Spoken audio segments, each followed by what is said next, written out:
मशरिक़ वस्ता की मौजूदा कशीदगी एक ऐसे मरहले में दाखिल हो चुकी है जहां मैदान जंग की घन गरज के साथ साथ सफारती महाज भी पूरी शिद्दत के साथ सरगर्म दिखाई देता है।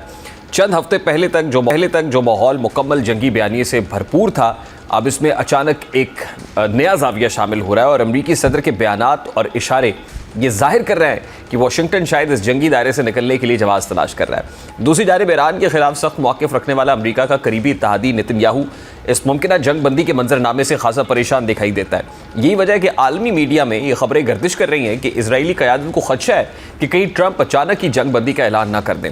दरहकीकत इस खदशे के पस मंज़र में खित्ते की ताकत की सियासत, दाखिली सियासी मफादात और आलमी स्ट्रेटेजिक तवाज़ुन की पेचीदा परतें छुपी हुई हैं। अगर इस तनाजुर में देखा जाए तो वाज़े होता है कि अमरीका और इसराइल के मफादात इस मरहले पर मुकम्मल तौर पर एक जैसे नहीं हैं। अमरीकी सदर ट्रंप के हालिया बयानात में एक वाज़ेह तब्दीली महसूस की जा रही है। इब्तिदा में ईरान के खिलाफ सख्त फौजी कार्रवाइयों और दबाव की बात करने वाले ट्रंप अब ये इंदिया दे रहे हैं कि अगर मुनासिब मुआहिदा हो जाए तो जंग को रोकना भी मुमकिन है। और अमरीका की जानिब से एक 15 नुकाती मनसूबा ज़ेरे गौर है जिसके ज़रिए ईरान के साथ किसी न किसी सतह पर समझौते की राह निकाली जा सकती है। गो कि ये मनसूबा अभी मुकम्मल तौर पर तय नहीं पाया, लेकिन इस पर पेशरफ्त जारी है और इसी पेशरफ्त ने इसराइल के अंदर तशवीश को जन्म दिया है। आलमी मीडिया रिपोर्ट्स के मुताबिक इसराइली क़यादत को खदशा है कि अमरीका शायद मुकम्मल और तफसीली मुआहदे से पहले ही किसी अबूरी जंग बंदी का ऐलान कर दे।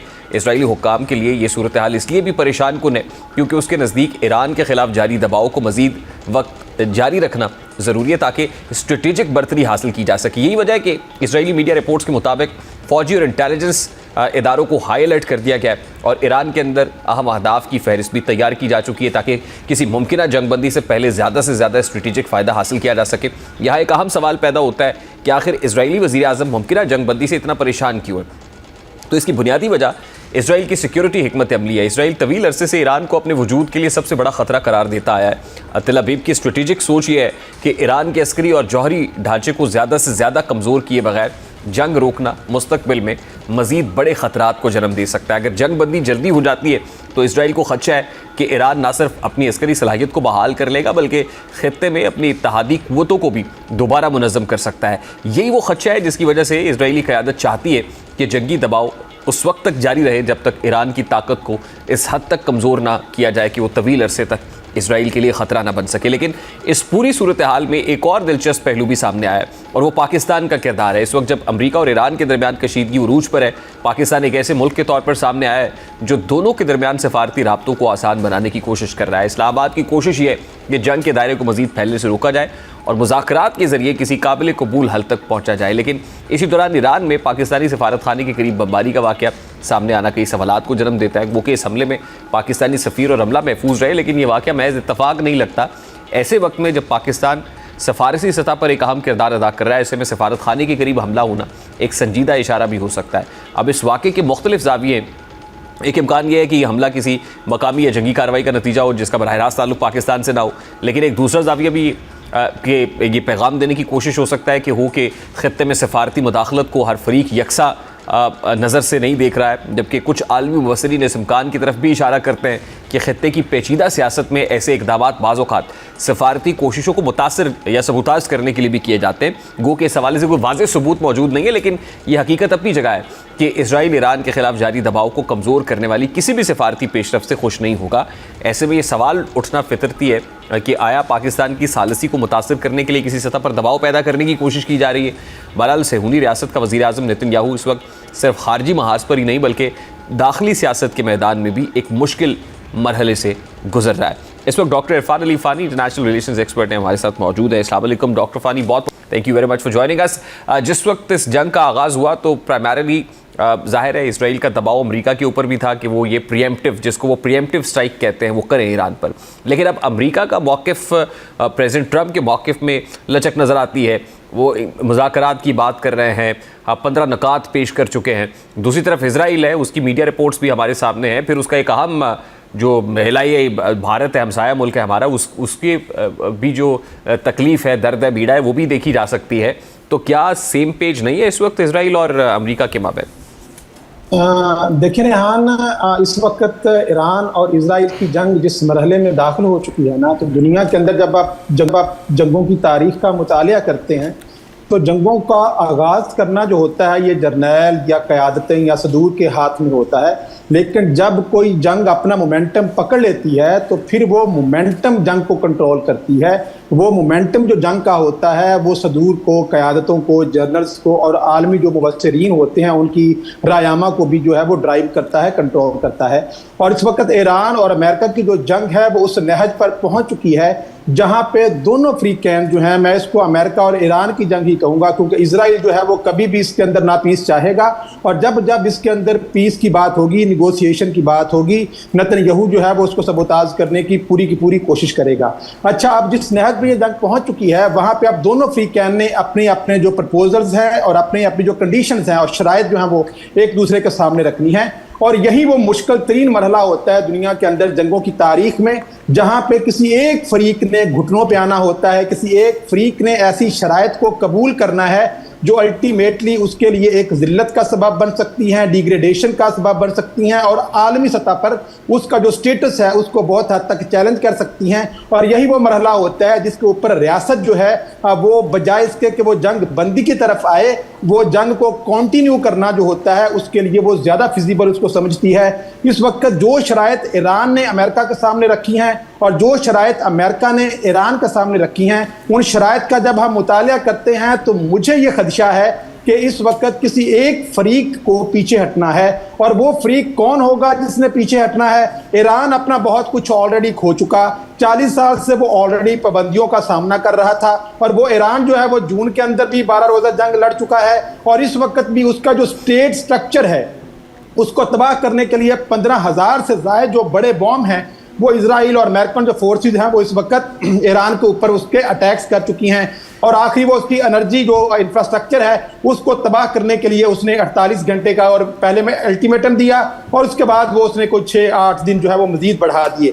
देखिए, डोनाल्ड ट्रंप की जो स्ट्रैटेजी है ना, आप कतन उसके उन अल्फाज को उन मीनिंग्स में मत लें जिन मीनिंग्स में वो बात की जाती है। जब डोनाल्ड ट्रंप कहेगा कि हम निगोशिएशन करना चाहते हैं और ईरान को किसी डील पर आना चाहिए तो वो एक कवर होता है अटैक करने के लिए। और जब भी डोनाल्ड ट्रंप ये कहेगा कि 48 घंटे का अल्टीमेटम है तो इसका मतलब ये होता है कि वो अल्टीमेटम के नतीजे में कोई आप पे हमला नहीं करने जा रहा बल्कि अगेन आपको सरप्राइज देगा। तो Donald Trump is always love to surprise the world और वो हमेशा ना सिर्फ अपने कैबिनेट को बल्कि इंटरनेशनली जब वो जो बात कहता है कतन उसका मीनिंग वो नहीं होता, जो मीनिंग ज़ाहरन जो अल्फाज हैं वो अदा कर रहे होते हैं। तो इस वक्त उसने अगर कहा है कि 8 दिन का मैं या जो ईरान को हम अल्टीमेटम दे रहे हैं या मजीद हमने डेट को एक्सटेंड कर दिया है, तो इसका मैं एक इंटरनेशनल रिलेशंस के स्टूडेंट की हैसियत से ये समझता हूं कि ये एक टाइम को बाय करने की स्ट्रैटेजी है। देखिए, अगर आज जंग बंद हो जाती है तो अल्टीमेटली इसका सबसे ज़्यादा नुकसान अमेरिका को हो रहा है। अमेरिका जो है उसकी जो ग्लोबल क्रेडिबिलिटी है वो दाव पे लगी हुई है। अमेरिका की जो ग्लोबल मिलिट्री पावर का जो एक ओरा बना हुआ था पूरी दुनिया के अंदर वो चैलेंज हो रहा है। और इस सिनारियो के अंदर कि अब अगर जंग खत्म होती है तो ईरान इस रीजन की सबसे बड़ी स्ट्रेटेजिक पावर बन के सामने आएगा। इस वक्त जितने भी खलीजी ममालिक हैं अल्टीमेटली उनको ईरान की फेवर के अंदर बैलेंस ऑफ पावर को क्रिएट करना है। इजराइल जो है जिसने इतने जतन किए गुज़िश्ता 50 सालों से कि इस ईरान को हमने ख़त्म करना है, अगर आज ये जंग ख़त्म होती है तो वो इजराइल दोबारा से कभी भी ईरान को चैलेंज नहीं कर पाएगा। लेकिन डॉक्टर साहब, पोजीशन ऑफ वीकनेस के ऊपर फिर ये जंग कैसे ख़त्म कर सकता है अमेरिका या इजराइल? देखिए, पोजीशन ऑफ वीकनेस इस वक्त है किसकी, इसीलिए मैं ये कह रहा हूं कि ये जंग खत्म नहीं होने जा रही। अमेरिका जो है वो 8 दिन गुजरेंगे।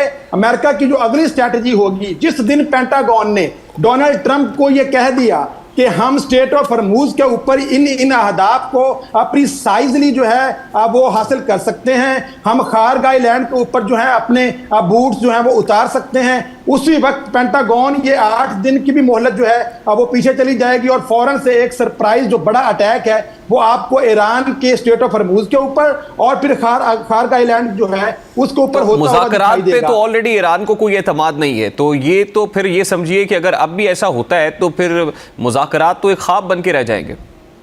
देखिए, आपने ना यूक्रेन की वॉर का पैटर्न अपने सामने रखना है। ये जंग बिल्कुल यूक्रेन के पैटर्न को फॉलो कर रही है।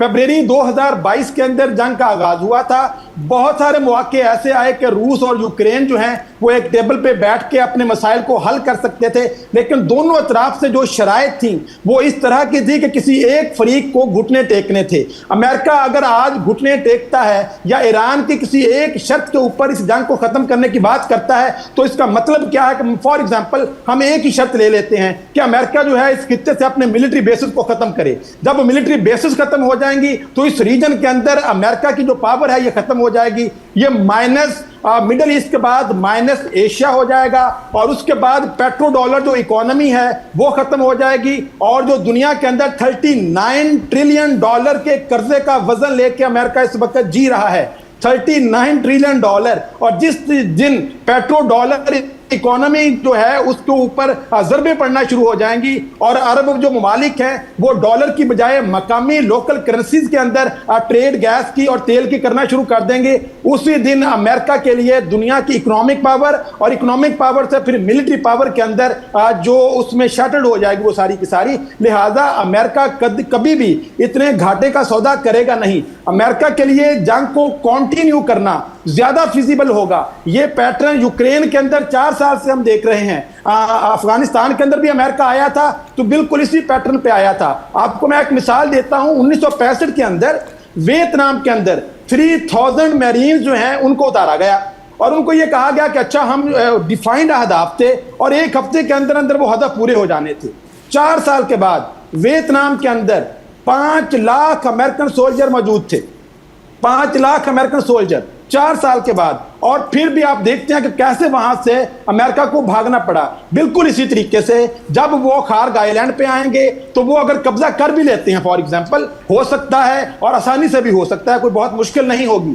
उसके बाद कब्जे को मेंटेन करना जो है, कब्जे को होल्ड करना जो है, ये अमेरिका के लिए नामुमकिन होना है क्योंकि साथ ही अरारियन कोस्ट लाइन है। कोस्ट लाइन से अटैक्स ड्रोन की शक्ल में, मिसाइल की शक्ल में होंगे खारग आइलैंड के ऊपर, तो वो अमेरिकन सोल्जर का किलिंग जो बैटलफील्ड बन जाएगी। लिहाजा फिर अमेरिका को ईरानियन कोस्ट लाइन की तरफ जाना होगा और जब ईरानियन कोस्ट लाइन पे अमेरिकन सोल्जर उतरेंगे तो आप एक मुल्क की टेरिटरी में दाखिल हो चुके हैं और कोस्ट लाइन के साथ ही उनकी जो पहाड़ियों का सिलसिला है वो शुरू हो जाता है और उन पहाड़ियों के ऊपर जो है वो अमेरिकन जो ईरानियन रेवोल्यूशनरी गार्ड जो हैं वो मौजूद हैं। और जिस दिन पहाड़ों के अंदर अमेरिकन फोर्सेस आ जाएंगी तो ये 3000 मैरीन जो हैं उनको 5000 अमेरिकन ट्रूप्स होने में देर नहीं लगेगी।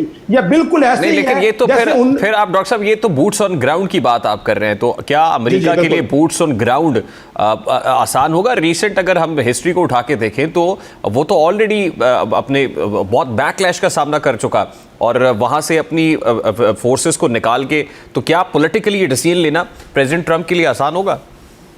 देखिए, प्रेसिडेंट ट्रंप जो है सिर्फ पेंटागन के एक इशारे का मुंतज़र है क्योंकि उन्होंने जितना भी ईरान के साथ जंग को लेकर अपना वो पूरे का पूरा मैकेनिज्म पहले डिफाइन किया कि अगर हम ये ऑप्शन पे जाते हैं तो उसका रिजल्ट ये निकलेगा, ऑप्शन बी पे जाते हैं तो उसका रिजल्ट ये निकलेगा।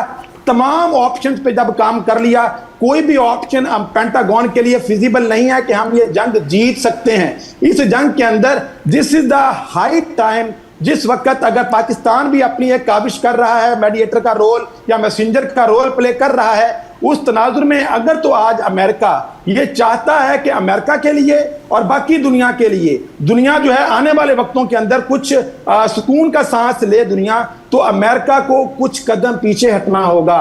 ईरान के पास खोने को कुछ नहीं है। ईरान के पास जो कुछ बचा है ना, 3-4 पत्ते बड़े तगड़े हैं ईरान के पास। एक तो डिसैलिनेशन प्लांट्स हैं।